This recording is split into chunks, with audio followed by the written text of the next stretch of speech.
नमस्ते, वंदे मातरम। हम मौजूद हैं चौधरी रणवीर सिंह विश्वविद्यालय के महर्षि पतंजलि योग हॉल में, जहां हमारे साथ बहुत बेहतरीन आर्टिस्ट, भारत की सुप्रसिद्ध चित्रकला की आर्टिस्ट बहन सानिया, चंडीगढ़ से आप हैं। आपका रिवॉल्यूशन इंडिया चैनल पर हार्दिक स्वागत, अभिनंदन। थैंक यू जी, thank you so much. Madam, आपने क्या कैनवस पर उकेरा है, थोड़ा बताते चले। आप रंगों के साथ खेल रहे हैं, बचपन में भी खेलते रहे और अब भी हम खेलने का प्रयास कर रहे हैं, और ये किसी न किसी की भावनाओं से भी जुड़ा होता है, अपनी भावनाओं को व्यक्त करने का एक माध्यम है। बताते चलें बहन जी। हाँ जी, मैंने जब इनकी कहानी पढ़ी, और मैं एक आर्ट हिस्ट्री की ही टीचर हूँ, पेंटिंग की ही टीचर हूँ, बट टीचर होने के बावजूद मुझे इनके बारे में इतना कुछ नहीं पता था जी। जब मुझे इनके बारे में इतना कुछ पता लगा, मुझे लगा कि इनकी एक ऐसी इमेज बननी चाहिए जो बहुत ज़्यादा स्ट्रॉन्ग हो। वाह।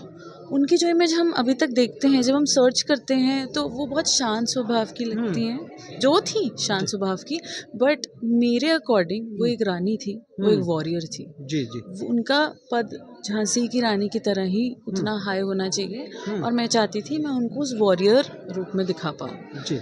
तो एक स्ट्रॉन्ग इमेज बनाना चाहती थी उनकी। उसके साथ ही I have use the colour orange, because orange एक सैक्रिफाइस का कलर माना जाता है, और जी, पूरी लाइफ उन्होंने एक तरीके से सैक्रिफाइस ही किया है जी, हमारे लिए। जी। और मैं चाहूँगी कि इस इमेज से लोग इंस्पायर हो पाए, वो अपने अंदर की जो स्ट्रेंथ है, जो छुपी हुई है, जो हम भूल जाते हैं, उसको याद कर पाए। जी, आपने ऑरेंज कलर की बात की, मुझे कुछ और कलर भी नज़र आया, डार्क का कलर है। आप कलाकार हैं, कलर आपको अच्छे से पता है, इसका महत्व थोड़ा बताते चले। जी। हाँ जी, कलर का इंसान पे बहुत स्ट्रॉन्ग महत्व होता है। जब बच्चा रोता है, उसका मुंह लाल हो जाता है, लाल कलर को देख के हम रुक जाते हैं। जी। लाल प्यार का कलर भी माना जाता है। जी जी जी। ये पूरी एक तरीके की कलर साइकोलॉजी है, जी, जिसको जी। आर्टिस्ट यूज कर सकते हैं बहुत अच्छे तरीके से एक मूड बताने के लिए। जी जी जी। कलर के बिना भी अच्छी पेंटिंग बन सकती है, और जी। कलर की नॉलेज बट अगर किसी को मिल जाए तो वो एक गिफ्ट माना जाता है। आर्ट में ऐसा कहते हैं कि सब कुछ सिखा सकते हैं, बट कलर की नॉलेज को सिखाया नहीं जाता। वाह, वाह, वाह। बहन जी, आपने एक बहुत बड़ा एक बिंदु कहा कि बिना कलर के भी पेंटिंग हो सकती है। इसको थोड़ा समझना चाहते हैं कि जीवन में बिना रंगों के जीवन खुशनुमा नज़र नहीं आता, और आप पेंटिंग को ऐसा कह रहे हैं कि बिना रंग के भी पेंटिंग अपना कोई विशेष महत्व है, थोड़ा बताते चले हाँ बहन जी, जी। ये चीज़ मैं 2 तरीके से बताना चाहूँगी। पहला कि मेरा जो भाई है, उसको कुछ कलर नहीं दिखते हैं। कलर ब्लाइंडनेस जो होती है मर्दों में थोड़ी ज़्यादा रहती है। तो इसका मतलब ये नहीं है कि उसकी दुनिया रंगीन नहीं है, कम कलरों में भी जिया जा सकता है। जी जी जी। दूसरी चीज़, आर्ट सिर्फ पेंटिंग तक सीमित नहीं होता। जी हम जैसे चाय का कप पकड़ते हैं, हम जैसे चलते हैं, जी हम जैसे बात करते हैं, जी वो भी एक तरीके का आर्ट ही है। जी जी जी तो आर्टिस्ट बनना सिर्फ ये नहीं है कि आप उसका प्रदर्शन करें, जी आपका जीने का तरीका ही आर्ट हो सकता है। जी।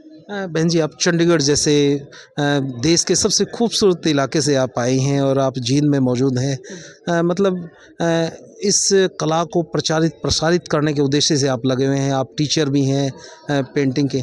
मतलब युवाओं को आप क्या मैसेज देना चाहते हैं? आपने बच्चे आज मोबाइल की लत में डूबे हुए हैं। क्या हम भी, जी जी, हम सब तो क्या हम कैसे उन बच्चों को इन कलरों के साथ खेलना सिखाएं, उनके जीवन में खूबसूरत कलरों की भूमिका नज़र आए, बताते चले बहन जी। हाँ जी, तो मेरा एक ही लक्ष्य है कि लोग थोड़ी साधारण लाइफ जिएं। जी। अगर मार्केट में 5 बिस्किट मिल रहे हैं तो कंफ्यूज ना हो जाएं, एक ही चुनें, एक ही चीज़ के साथ रहें, और उस पे पूरी लाइफ अपनी डेडिकेट कर दें। जहाँ तक आई फ़ोन की बात और रीलों की बात, जी। अगर हम दूसरों की दुनिया में रह गए तो अपनी दुनिया कभी नहीं बना पाएंगे। तो उसको थोड़ी देर अलग रखने की कोशिश करें। जी। धन्यवाद बहन जी, आपने बहुत थोड़े समय में बहुत कुछ बता दिया। दर्शकों को इसी सोच, इसी विचार के साथ छोड़े चलते हैं। निश्चित तौर पर इतने लाइव एग्जाम्पल और प्रैक्टिकल एग्जाम्पल बहन सानिया ने जो दिए हैं, वास्तव में कि कलर ब्लाइंडनेस होता है, किसी परिस्थिति में किसी रेयर व्यक्ति को होता है, लेकिन उसके लिए भी दुनिया बिना कलर के खुशनुमा नहीं हो सकती, ऐसा नहीं है। उसकी ज़िंदगी में भी उन कलरों का उतना ही महत्व है, और उतनी खूबसूरत उसको दुनिया नज़र आती है। आप जुड़े रहिए रिवॉल्यूशन इंडिया के साथ। फिर किसी अन्य दिन किसी खास शख्स से मुलाकात कराएंगे। जय हिंद, जय भारत, वंदे मातरम।